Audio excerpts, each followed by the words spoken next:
Que direção tomar diante das situações difíceis, né? Eu vejo a angústia que muitas pessoas estão vivendo nesses nossos dias, desde o ano de 2017, início de 2018, né? Quantas pessoas angustiadas, quantas coisas acontecendo, quantas pessoas com medo, não sabendo o que fazer. E uma coisa que eu tenho olhado, e eu sei, isso é o desejo de Deus para mim e para você, a grande luta de Deus é sempre que você e eu o conheçamos como Ele realmente é, depois você e eu tenhamos certeza quem realmente somos diante dEle, e possamos confiar e nos entregar completamente, entregar a nossa vida completamente ao cuidado dEle. Então a grande luta de Deus, desde eu tirar o povo do Egito, libertar depois de 430 anos, e quando você olha, você vê lá dizendo assim, exatamente quando completou, no dia do 430, lá estava Deus com Moisés, para libertar aquele povo. Então, todas as promessas, compromissos que Ele fez há muitos anos atrás, avisando a Abraão, seu povo vai viver escravos, mas eu vou libertá-los, essa terra que você está pisando, olhe, toda ela já é sua agora, há muitos anos atrás, antes de acontecer. Ele diz, eu vou fazer de você uma grande nação. Então, a grande questão de Deus é trabalhar confiança. E quando vocês ouviram a mensagem domingo passado, e também estudaram, o terceiro coração, o tipo de solo de coração, é aquele coração que está dividido entre a vontade de Deus e a vontade do mundo, e a vontade pessoal. É um coração que está deixando coisas crescerem, e que não confia em Deus completamente. E esse é um grande dilema da nossa vida. Então, que direção tomar? Interessante que quando nós nos deparamos com as situações difíceis, e a gente vê que ela foge ao controle, e o que vem para o meu coração, o meu e o seu, é sensação de medo, de abandono. E normalmente o que a gente faz é correr, nós nos precipitamos e corremos para uma direção, que é a direção oposta que nós devemos correr. Né? Nós corremos para a oposta, nós corremos para aquilo que faz a gente sentir-se bem, ou pelo menos temporariamente, que faz você e eu, que nos faz sentir seguros, naquilo que eu estou acostumado a me apoiar, então eu corro para aquilo. É assim que nós somos. Mas o que a palavra de Deus quer ensinar a você, e a grande luta que eu disse, que é diferente disto. A direção que Deus quer que você e eu tomemos é outra. Eu vou ler somente esse versículo, mas o texto é rico, você tem que ler depois na sua casa. Antes de vir para o grupo, para ir para a reunião de grupo, leia por favor o capítulo todo, mas eu vou ler somente isso e conversar com você um pouco e pedir que o Espírito Santo fale a sua vida. O versículo diz assim, vamos falar juntos? Assim diz o Senhor, o teu Redentor, o Santo de Israel. Eu sou o Senhor, o teu Deus, que te ensina o que é útil e te guia pelo caminho que deves andar. Amém? Isso é o final da conversa que Deus está tendo através de Isaías com o seu povo.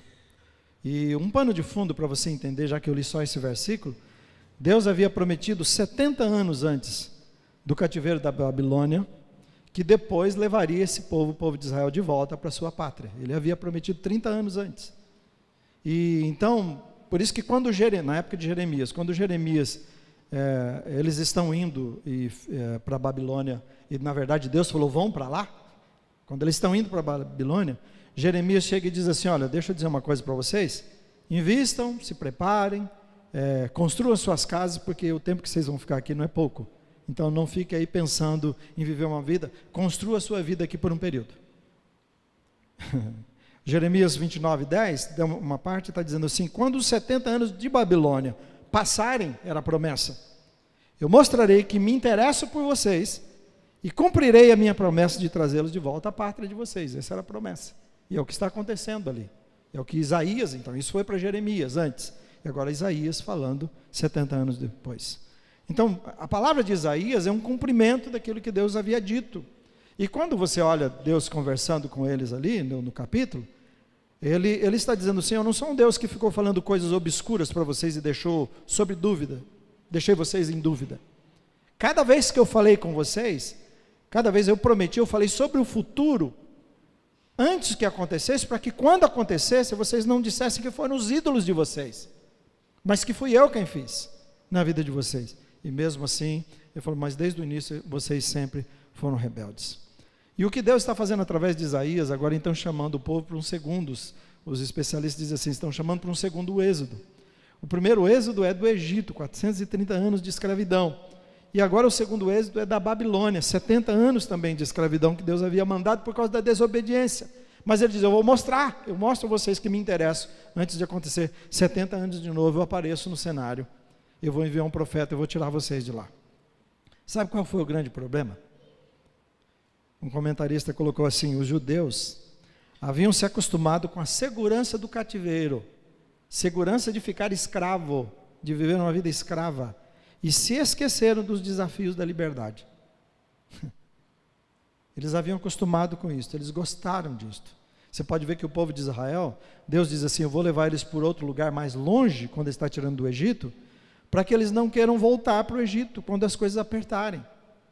Mas você pode ver que lá no deserto, eles estão dizendo, nós preferíamos estar lá, escravos, mas pelo menos a gente podia comer uma carninha de vez em quando, com alho, com sal, não sei o quê. Era sempre assim o coração deles. Então eles se esqueceram, por isso Deus tem que intervir, tem que entrar na história com situações que nem sempre são as melhores para a nossa vida, para as nossas vidas, no sentido assim, são duras e difíceis, mas Deus quer transformar isso em bênção.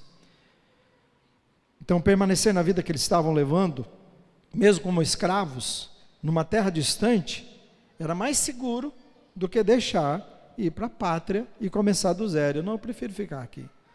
E possivelmente é isso que nós fazemos com a nossa vida, você e eu. Prefiro ficar assim. A palavra de Deus desafia o seu coração, a palavra de Deus fala com você, por isso que o tipo de solo do seu coração tem que ser um solo que receba a mesma palavra e ela produza. Porque o meu coração e o seu coração vai para o confortável. Nós vamos para aquilo que é mais fácil, nós vamos para aquilo que sempre fizemos. E Deus precisa tirar e dizer, há uma terra de liberdade, há um novo plano, há uma nova realidade. Eu tenho nova vida para vocês, eu tenho muito mais para vocês, isso é vida abundante. Eles não sabiam, mesmo querendo ficar na Babilônia, Deus já tinha, e não tinha avisado dessa vez, ele fala depois, ele ia destruir a Babilônia, o lugar do conforto deles. Então, ele mandaria um rei, se não me engano, Ciro contra eles, e iria destruir a Babilônia, o lugar confortável e seguro que eles tinham. Então, na verdade, o chão, a segurança seria tirada deles completamente. Vão para um lugar que vocês têm que começar do zero, e vocês sabem, olhando Neemias, sabem o que é começar de novo a sua pátria, sem nada, sem muros, sem dinheiro, só a intervenção de Deus, é claro, fazendo as coisas acontecerem, e aí eles precisavam crer nisto. E a Babilônia também que seria destruída, o seu lugar, suas casas seriam destruídas ou tomadas em breve, porque um novo rei viria e Deus estava enviando esse rei para fazer. Então eles completamente estavam na água mesmo. Essa é a grande questão. A minha pergunta para você, nesse primeiro momento é, seu chão foi tirado? Você está se vendo nesse momento diante de um beco sem saída? Você já fez de tudo, esgotou os seus recursos, não sabe mais o que fazer? Não tem mais para você, acabou? Então é por isso que esse sermão responde isto. Que direção tomar? Para onde a gente deve ir? O que nós devemos fazer quando as situações se tornam difíceis demais na nossa vida? Então, primeiramente, o que nós aprendemos aqui vamos falar juntos? Lembre-se de quem é o Senhor. Lembre-se de quem é o Senhor. Todo tempo essa é a luta. A nossa primeira reação é olhar para quê? Para a situação. Eu olho para ela. Eu olho para a minha capacidade de resolver. Deixa eu ver o que eu faço aqui agora. Pode ver, todos nós somos assim. Eu, pastor, se eu não cuidar, eu sou assim. Se tiver uma situação complicada, a primeira coisa, o que eu posso fazer? E esse é o grande problema. É claro que Deus não quer que você seja um cara que não seja responsável pelo que faz, não é isso que Ele está dizendo. Mas o que Ele quer dizer é que uma vez que a sua vida e a minha vida pertence a Ele, a primeira pergunta é para Ele. E daí, Senhor, e agora, já que a minha vida não te pertence, o plano não é meu, eu não sou deste mundo, foi o Senhor quem me comprou, o que é que o Senhor quer? Mas eu olho para aquilo que eu acho que eu posso, e como eu posso fazer. O nosso coração, ele resiste em olhar e falar primeiramente para Deus e clamar a Ele. Nosso coração resiste a isso. O versículo diz assim, a primeira parte então, assim diz o Senhor, eu vejo que está em amarelo, o teu Redentor, o Santo de Israel. Eu sou o Senhor, o teu Deus. São descrições de Deus aí. São várias formas dele dizer sobre Deus. Então, ele está dizendo assim, eu quero que vocês olhem para isto, olhem para mim, as situações fazem isto, olhem para Deus. Quem é Deus? Nós olhamos para os problemas, nós olhamos para o medo, nós olhamos para as limitações, nós olhamos para as habilidades, e eu quero que você lembre, na verdade Deus quer que olhemos para Ele. Olhe para mim, e Ele está dizendo, eu sou o Senhor. Amém, irmãos? O que quer dizer Senhor? Eu tenho controle, está sob o meu domínio, qualquer coisa. Quando ele diz Redentor, ele diz, eu sou o libertador. Não fique com medo, se você tiver que passar por situações que vai ter que intervir, haver libertação de escravidão. Estou totalmente escravizado, preso, não sei o que fazer. Ele diz, eu sou o libertador. Ele diz, eu sou o santo de Israel. Eu sou totalmente separado, sagrado, consagrado a vocês. Eu não sou Deus de outra nação, eu te pertenço. Vocês me pertencem, mas eu pertenço a vocês. E mais, ele diz, eu sou Deus. E quando diz Deus, a definição de Deus é o grande eu sou. Em outras palavras, eu sou aquele que existe. Eu sou o soberano. Eu sou o criador do universo. A descrição, quando alguém pergunta, qual é a descrição de Deus? Não tem. A única descrição de Deus, mesmo que a gente queira ali, soberano, criador e tal, mas a questão maior é que ele diz assim, eu sou o grande eu sou. Quando ele diz eu sou, ele diz eu sou o que existe. Todos os outros são falsos, mas eu sou Deus. Amém, irmãos? E os versículos anteriores, porque esse aqui foi o 17 que eu li a vocês, todos os anteriores e depois também está falando de um Deus para que eles confiassem, está dizendo de um Deus misericordioso. Vocês não mereceram, porque desde o início vocês já borraram, estragaram tudo. Desde o início vocês já me rejeitaram. Ele diz, apesar de eu fazer todas as coisas, me trocaram por ídolos. Mas ele diz, sou um Deus misericordioso, que fez promessas de bênção, e diz, e cada uma delas eu cumpri. Não tenho, desafio vocês a olharem se eu não cumpri todas as promessas. Ele dizendo para esse povo. E ele relembra, através do profeta Isaías, diz assim, eu fundei a terra. A minha mão, a destra da minha mão, estendeu os céus, ele diz. E ele diz assim, sou eu, esse é Deus. Ele diz assim, eu fiz que as nações se dobrassem diante de vocês, Israel, o tempo todo. Ele diz assim, sou aquele que cuidou de vocês como a menina dos olhos. É assim que eu protegi vocês. E diz assim, eles não padeceram sede, não passaram fome, apesar de estarem no deserto, diz, quando vocês tocaram na rocha, a água saiu e se fendeu a pedra, e as águas correram para alimentar vocês, para saciar a sede de vocês. E aí eu estou lembrando dos detalhes do Egito, porque ele diz assim, vocês não ficaram doentes. Ô irmão, irmã, 40 anos sem doença? Aí vamos um pouquinho mais. Como é que você lava a roupa? Como é que você faz com as sandálias?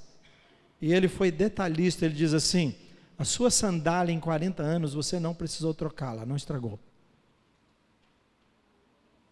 Ouviu isso? Ele falou, as roupas não se rasgaram, eu protegi. Se fosse em um momento mais descontraído, eu falava, vá tomar banho, não é? Não é verdade? Que problema é esse? Que coisa é essa? Ele diz, esse é o Deus que Ele quer que você confie. Você e eu somos o seu povo escolhido. Amém, irmãos? Eu penso que o grande problema é que nós nos esquecemos.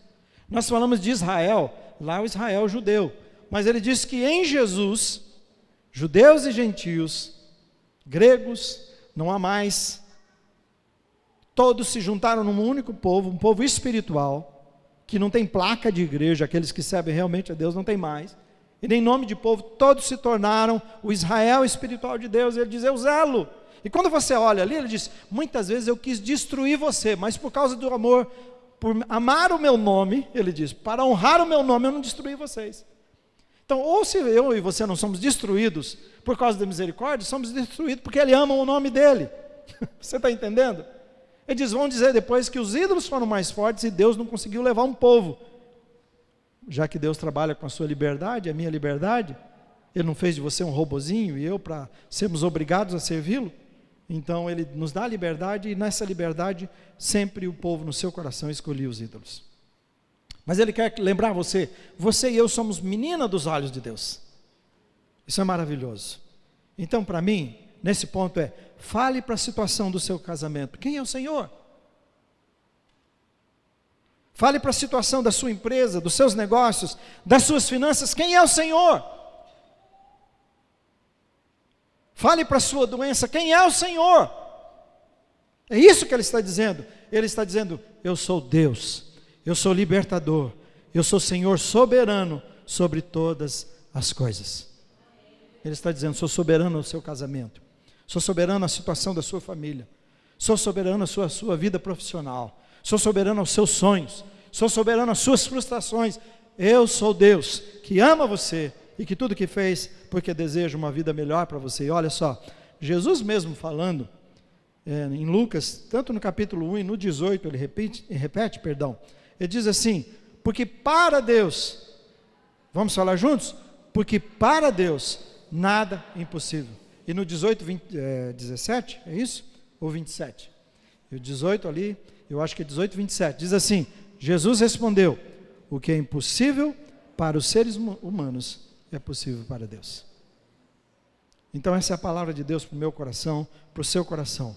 Não há situação que Deus chegou ao ponto de dizer, eu não posso, eu não consigo fazer, não tem saída mais para você. Amém, irmãos? Ele está dizendo, não há impossíveis para mim. É a nossa falta de fé, é a nossa falta de confiança, são os nossos medos que nos impedem de confiar e de ver quem é Deus.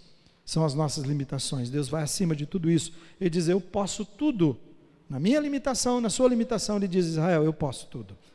Então, quero concluir esse ponto dizendo assim, nas situações difíceis, a direção é o Senhor. Amém? Vamos falar juntos? Nas situações difíceis, a direção é o Senhor. Então, e o que nós precisamos fazer? Lembrar de quem Ele é. Lembrar que Ele nos ama. Lembrar que Ele deseja o melhor para a nossa vida. Lembrar que Ele é soberano. Lembrar que Ele está acima de tudo. Lembrar que Ele pode tudo. Amém? Segundo lugar, nas situações difíceis, busque a instrução do Senhor. Fale lá. No caso de incêndio, o que faz? Leia as instruções. Né? Se você não souber, leia as instruções. A minha pergunta a você nesse momento é que conselheiros ou conselhos você tem seguido? Pare para pensar. Quem são as pessoas que te aconselham? Quais os conselhos te dão? Quando você tem dificuldades, quem é que você procura primeiro? Qual é a pessoa que te vem à mente? Eu louvo a Deus porque algumas pessoas me ligam. Pastor, eu preciso da sua ajuda agora. Amém? Pode orar comigo? O tempo fechou. Se o senhor não orar, eu não sei o que eu vou fazer. Amém? Foi a primeira coisa. Né? E nessa eu já tive pessoas que chegou na minha sala, não aqui em Paranavaí, com um revólver, bala, que ele tinha puxado. Ela subiu para a agulha e o Espírito Santo disse, corre lá agora. E ele chega tremendo na minha sala com um revólver. Imagina que eu não sabia qual das duas coisas ele está querendo fazer, né?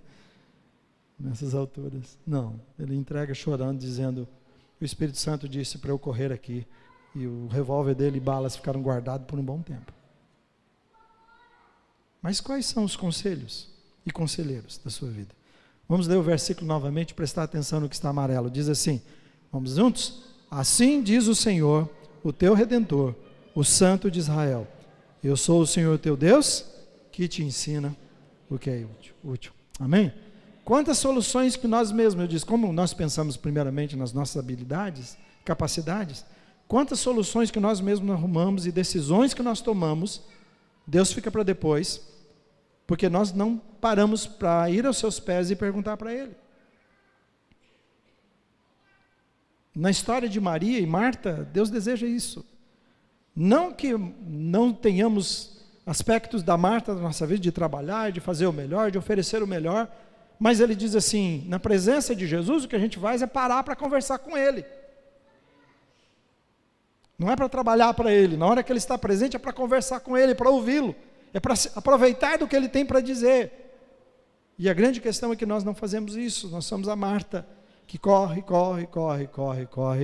e ainda algumas vezes quer dizer para Jesus, o senhor não se importa o que eu estou fazendo? O senhor não viu o que eu estou fazendo? A gente quer aconselhar até Jesus como fazer as coisas.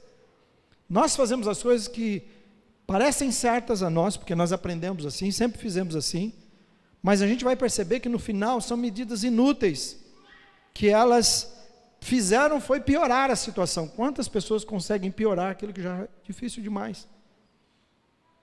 Piorar porque não perguntou para Deus. E também algumas pessoas, eu vejo alguns fazem assim, eu não vou falar com o pastor, porque eu já sei o que ele vai dizer, sabe o que eu vou dizer? Você errou, não é assim? Então eu não quero ouvir que eu errei, eu quero continuar fazendo o que eu fiz. A minha resposta é muito simples, continue fazendo o que você sempre fez e você vai ter o resultado que sempre teve. Isso é lei. Se você quer alguma coisa diferente, faça diferente. E eu estou aqui com a palavra de Deus para dizer, faça diferente, faça do jeito de Jesus. Amém, irmãos? O relacionamento fica pior, a dívida fica maior, a angústia aflige ainda mais, a aflição é maior ainda do que já era, o casamento e a família ficam mais complicados ainda. E a palavra de Deus é ensinar o que é útil, quer dizer que é orientar você para que você tome decisões, que faça escolhas certas e que elas sejam benéficas, por isso que são instruções úteis. Não é somente uma instrução. Muita gente pode achar que está instruindo e dando um conselho para você, mas ele diz, nem todos são úteis.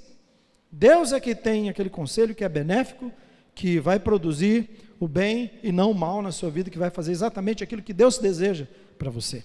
Deuteronômio 8, 17, 18 diz assim, não digas, pois no seu coração a minha força e o meu poder e o poder do meu braço me adquiriram essas riquezas.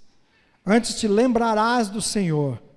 Lembra de novo do Senhor, o teu Deus, porque é Ele o que te dá força para adquirir riquezas.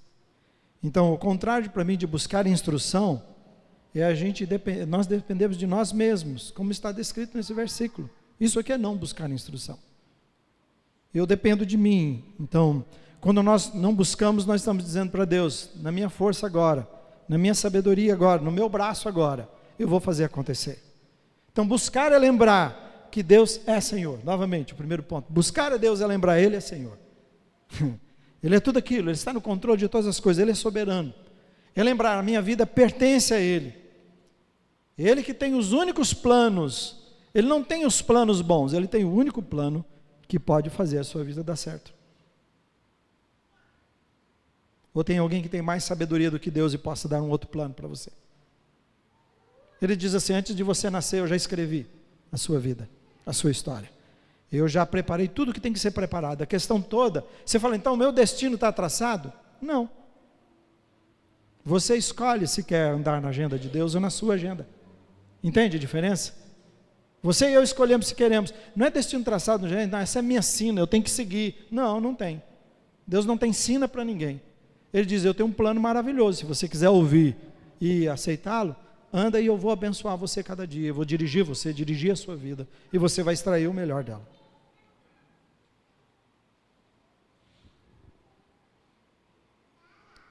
Ele tem os conselhos que você e eu precisamos para ser bem-sucedidos. Salmos 16, 7 diz assim, vamos falar juntos? Em voz alta, vamos falar em voz alta então, vamos lá? Em voz alta, louvarei o Senhor, porque Ele me dá bons conselhos. No meio da noite, Ele me dá os pensamentos sábios e certos do que eu preciso. Eu disse para uma pessoa especial essa semana, a tristeza dura até a noite, assim que é Deus. Mas Ele disse que no amanhecer, o que é que tem no amanhecer? Alegria. Amém, irmãos? Sabe aquela palavra que Ele disse, busca o meu reino e a justiça em primeiro lugar, e diz, eu vou acrescentar todas as coisas que você necessita? Ele diz assim, não fique preocupado, porque basta para cada dia o seu mal. Ele diz, todos os dias terão dificuldades, então não adianta você querer fugir disso, mas ele diz assim, todo dia também, cada dia vai trazer a sua própria solução, tem intervenção de Deus. Amém, irmãos? E essa é a palavra. Talvez você vai terminar esse dia angustiado, está terminando, Deus é assim, de início, meio e fim, e recomeços. Deus é Deus de coisas novas. Você talvez vai terminar um dia mais angustiado possível, tão complicado, mas Ele tem uma promessa, essa noite você vai descansar. E esse descansar tem a ver com pensamentos que Ele vai colocar no seu coração, se você confiar nele. Pensamentos de sabedoria, pensamentos certos que te fazem bem. E quando você levantar, você nem sabe que Deus esteve lá falando com você, mas Ele esteve. Você nem viu, você dormiu. Aí você levanta com ideias boas e as coisas diferentes. Você, nossa, que legal. Deus colocou pensamentos no seu coração, na sua mente. E Ele diz, é assim que eu sou. Esse é o Deus. Então eu quero dizer para você, reveja os seus conselheiros. Reveja os seus conselheiros e conselhos. Pessoas que têm tomado o lugar de Deus, que é o primeiro lugar. Ele diz assim, eu planejei te dar bons conselhos, né? E no seu sono eu vou encher a sua mente de coisas, de pensamentos sábios e ideias novas que você não imagina. Amém? Então eu concluo esse segundo ponto dizendo assim, nas situações difíceis, qual a direção tomar? Vá na direção de Deus. Amém? Vá na direção de Deus. Por quê? Ele deseja te orientar sobre tudo na sua vida. Sobre a sua vida emocional, sobre a sua vida espiritual, sobre os seus relacionamentos, sobre a sua vida profissional, sobre a sua vida financeira. Não há aquele que cuidou de sandálias, aquele que cuidou de vestes no deserto, é o Deus que diz, me importo com os detalhes da sua vida. Ele tem o conselho certo para você sempre. Diga assim comigo, o Senhor tem o conselho certo para mim, sempre. Terceiro e último lugar, nas situações difíceis, vamos fazer o quê? Confie no Senhor para te guiar pelo caminho certo. A vida tem muitas direções. Geralmente quando fala de tomar decisões, você se procurar imagens, você vê diante, você vai várias imagens com flechas apontando para todos os lados. Então a ideia é essa, que a vida tem muitas direções. E é interessante que a vida, essa vida aqui nesse mundo, também as direções dela são atraentes. Você não vai para ela porque ela é chata. Você vai para ela porque acha que você vai ganhar algo. Então nós vamos nessas direções, atraentes. Mas existem caminhos, e a maioria deles são atraentes, na propaganda, são largos, fácil de entrar, até você entrar. Alguns é só caminho de entrada. Você não tem saída, a não ser se Deus não te arrancar de lá, e com mão poderosa. Versículo 17, então, nós vamos vê-lo todo e prestar atenção no final. Diz assim, assim diz o Senhor. Vamos juntos de novo? O teu Redentor, o Santo de Israel. Eu sou o Senhor, o teu Deus, que te ensina o que é útil e te guia pelo caminho em que deves andar. Então, na parte anterior, ele está dizendo que é o Senhor que orienta, que instrui. Mas uma coisa é eu chegar e dar um conselho. Agora há pouco tiveram que levar minha mulher para casa e eu fiquei... O nosso seminarista novo, lá de Olinda, ele e sua esposa iam levá-lo. Mas como ela não estava muito bem, eu falei, ela sabe ensinar? Eu falei, se ela não puder ensinar, como é que ele vai e volta? Acho que essa é a grande questão. Então eu estava dando uma instrução, mas como ele não foi ainda, ninguém o levou e o trouxe, eu achei que era mais complicado naquele momento, para ele voltar para a igreja. De repente ele ia para outra igreja, assistir o culto em outro lugar, né? Não podíamos correr esse risco, né? Então o que a palavra de Deus está dizendo, que há uma diferença em instruir e há uma diferença em guiar, entende? Instruir eu posso falar com você, guiar eu pego na sua mão, vem comigo, vamos lá, vamos até onde você tem que ir, você vai ver a primeira vez, depois aí você já sabe o caminho. Não é assim? Não é assim que funciona? É isso que ele está dizendo. E eu não acho que é a forma maior, olhando para a palavra de Deus, e explicar o que é esse guiar, conforme Neemias 9,19, que eu quero que você leia comigo, que explica claramente para mim. Deus falando de novo do povo no deserto, ele diz assim, vamos lá comigo?